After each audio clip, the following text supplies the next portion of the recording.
ये है दैनिक प्रातःकाल का डिजिटल एडिशन प्रातःकाल लाइव। मराठी भाषेचा विषय देखील अत्यंत महत्त्वाचा आहे आणि या ठिकाणी जे मत व्यक्त झालं की केवळ मराठीला अभिजात भाषा जाहीर करून त्या ठिकाणी आपल्याला थांबता येणार नाही।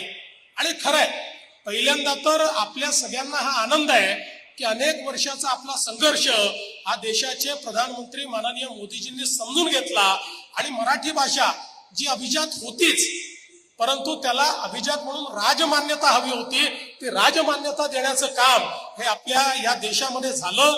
आता एक काम झालंय, आता दुसरं काम आपलं बाकी आहे।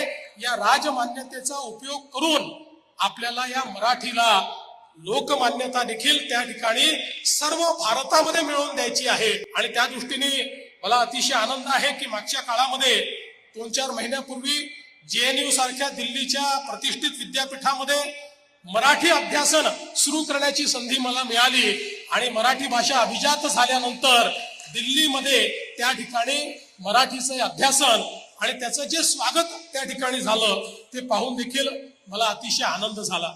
खरं तर एक मुद्दा सातत्याने या ठिकाणी येतोय की भाषा सक्तीची कुठली। मी या राज्याचा मुख्यमंत्री म्हणून सांगतो, महाराष्ट्रामध्ये फक्त आणि फक्त मराठी सक्तीची, इतर कुठली भाषा सक्तीची नाही, फक्त आणि फक्त मराठी सक्तीची। ये है दैनिक प्रातःकाल का डिजिटल एडिशन प्रातःकाल लाइव।